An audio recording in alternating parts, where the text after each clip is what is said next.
보실 말씀 시편 8편 1절에서 9절까지입니다. 여호와 우리 주여, 주의 이름이 온 땅에 어찌 그리 아름다운지요. 주의 영광이 하늘을 덮었나이다. 주의 대적으로 말미암아 어린아이들과 젖먹이들의 입으로 권능을 세우시며 이는 원수들과 보복자들을 잠잠하게 하려 하심이니이다.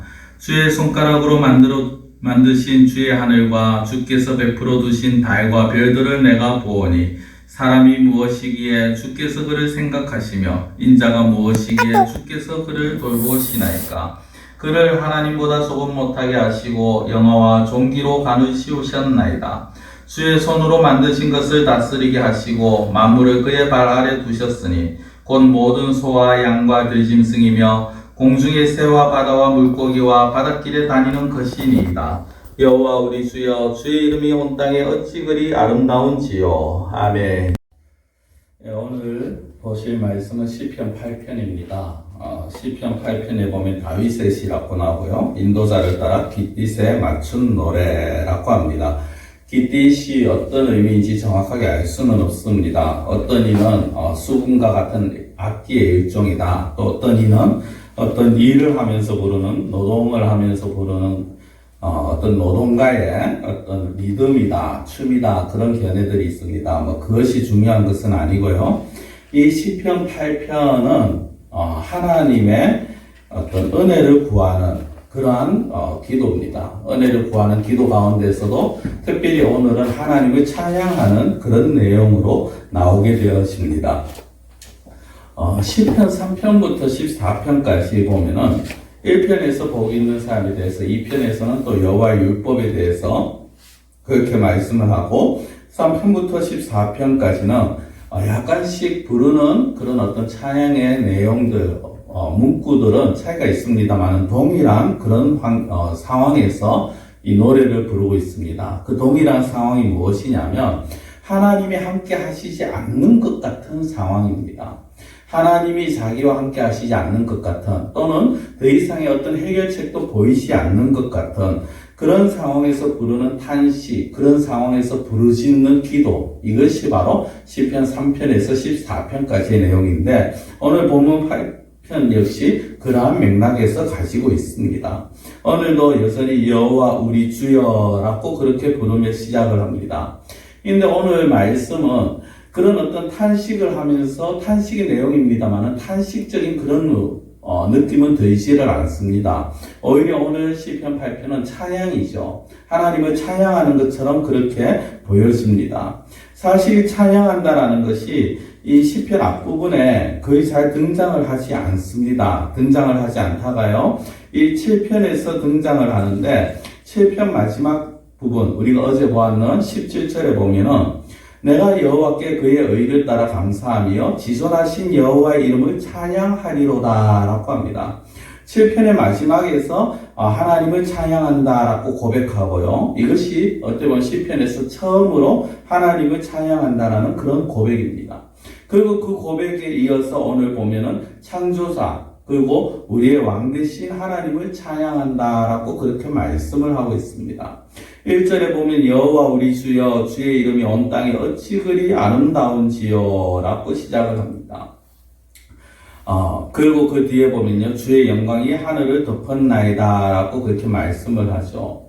시인은 제일 먼저 하나님의 이름을 말하면서 하나님의 이름을 찬양하면서 하나님의 이름이 온 땅에 어찌 그리 아름다운지, 주의 영광이 하늘을 덮었다라고 말합니다.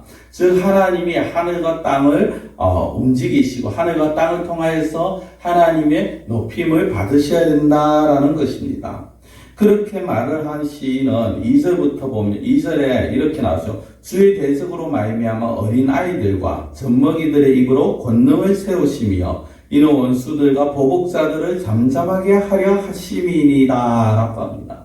찬양하는 첫 번째 이유가 뭐냐? 대적으로 말미암아, 대적들로 인해서 누구를 세우느냐? 어린아이와 젖먹이들의 입으로 권능을 세운다라는 것입니다. 힘없고 연약한 자들을 통하여서 하나님의 권능을 보여주시는 통로로 세우신다라는 것이죠. 그것을 통하여서 주의 대적들, 원수들, 보복자들을 잠잠하게 하시겠다라고 찬양을 합니다. 이 다윗이 어떻게 이렇게 찬양을 할 수 있느냐? 3절, 4절에 그 이유가 나오는데요. 3절에 보면은 주의 손가락으로 만드신 주의 하늘과 주께서 베풀어 두신 달과 별들을 내가 보니라고 합니다. 하나님이 창조자이심을 고백을 하는 것이죠. 창조자 하나님께서 정말 모든 것을 다스리시는 그 하나님이심을 다윗은 고백을 합니다. 인정을 합니다. 하나님이 모든 것을 만드셨다라는 것, 하나님께서 모든 것을 다스리신다라는 것이죠. 그러면서 더 나아가서 4절에 보면은 그 하나님께서 사람을 존귀하게 하셨다라고 합니다. 사람이 무엇이기에 주께서 그를 생각하시고 인자가 무엇이기에 주께서 그를 돌보시나이까. 이 우주 만물을 만들고 베풀어 두신 하나님께서 사람을 돌보시고 사람을 생각하시는데 5절에 보니 그 사람을 하나님보다 조금 못하게 하시고 영화와 존귀로 가르치우셨다. 하나님보다 조금 못하게 하셨다는 것은 하나님보다 못하지만 그러나 모든 걸 위해 영광스럽고 귀한 존재로 만드셨다라는 것입니다. 그러면서 6절에 보면요, 하나님의 손으로 만드신 것을 다스리게 하시는데 그것이 7절, 8절에 보면 모든 짐승들 그리고 공중의 새 바다의 물고기까지 모든 이 땅에 있는 살아있는 움직이는 동물들, 숨쉬는 것들은 한 사람이 다스리도록 하나님께서 그렇게 은혜를 베푸셨다라는 것입니다. 하나님께서는 사람을 귀하게 여기시고 그 사람을 통하여서 모든 것을 다스리게 하셨다라는 거죠. 이것을 깨달은 다윗이 마지막 구절에서도 보면은 1절과 동일한 고백을 그렇게 합니다. 여호와 우리 주여 주의 이름이 온 땅에 어찌 그리 아름다운지요. 하나님의 이름을 찬양하며 또 하나님의 이름을 찬양하면서 시작하고 하나님의 이름을 찬양하면서 끝을 맺는 이 다윗입니다.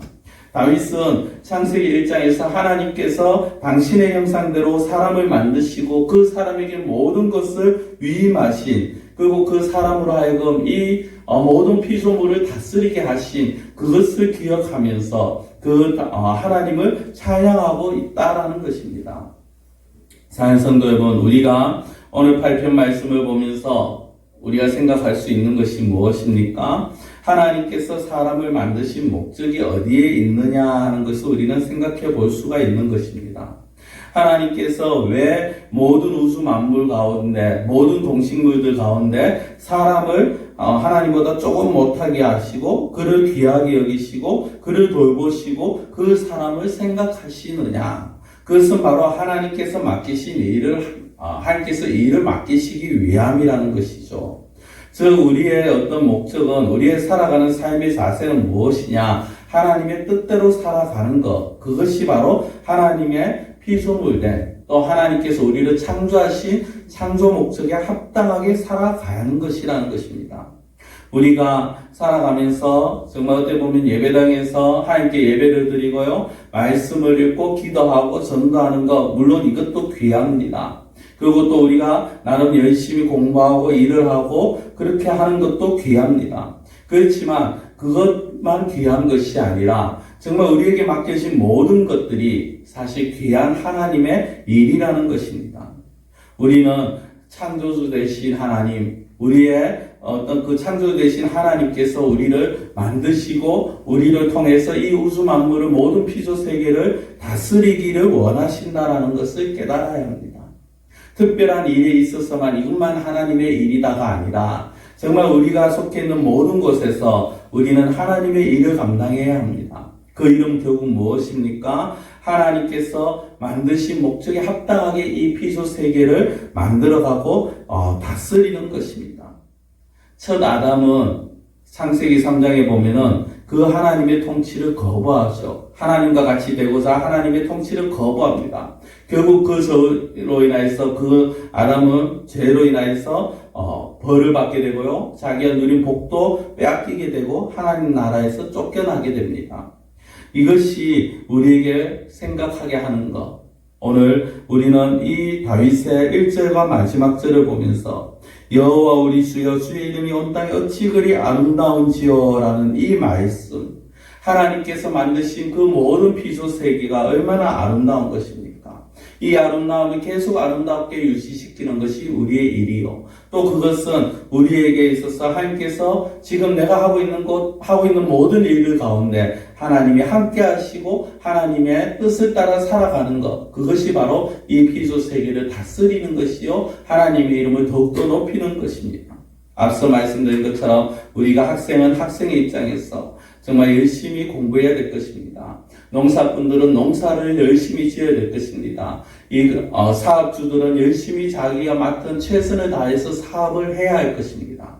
그 가운데서 하나님을 의지하고 하나님의 이름을 높이며 하나님을 인정하는 것, 모든 피조물의 창조주 되신 하나님을 인정하는 것, 이것이 바로 하나님께서 우리를 만드시고 우리로 하여금 모든 피조세계 위에 피조물 위에 우리를 다스릴 수 있는 그러한 권한을 주신 하나님이심을 기억하면서 그 하나님을 날마다 높이고 그 하나님의 일을 감당하실 수 있는 그러한 우리 성도님들이 되시기를 원합니다. 기도드리겠습니다. 여호와 우리 주여, 주의 이름이 온 땅에 어찌 그리 아름다운지요. 이 다윗의 고백을 보면서 다윗은 하나님이 만드신 모든 피조 세계가 너무나도 아름답고 귀한 것임을 깨닫습니다. 그러나 또 다윗은 그 피조 세계 위에 더 귀한 존재로 자신을 세우심을 다윗은 깨달았습니다. 하나님께서 사람을 만드시고 그를 생각하시고 그를 귀히 여기시고 모든 피조물을 다스리는 존재로 하나님께서 삼아주셨사오니 우리는 하나님의 대리인으로서 정말 하나님께서 만드신 피조물들, 하나님께서 우리에게 맡기신 피조물들, 그 피조물들을 잘 다스릴 수 있는 우리가 되게 하여 주시옵시고 이 피조세계 가운데 우리가 처한 상황에서 우리가 있는 자리에서 정말 하나님의 말씀을 따라서 하나님을 창조주로 또한 만왕의 왕으로 인정하며 하나님을 바라보며 높이며 나아갈 수 있는 저희들의 삶이 되게 하여 주시옵소서. 오늘 어버이날로 많은 또 가족들이 정말 가족끼리 모이고 가족끼리 모이겠습니다만 우리는 참 아버지 되신 그 하나님을 또 공경하고 그 하나님을 섬기는 일에 더욱더 힘을 쓸 수 있는 그러한 이 계기가 되어질 수 있도록 하나님 함께 하시고 인도하여 주시옵소서. 감사하고 예수님의 이름으로 기도드리옵나이다. 아멘.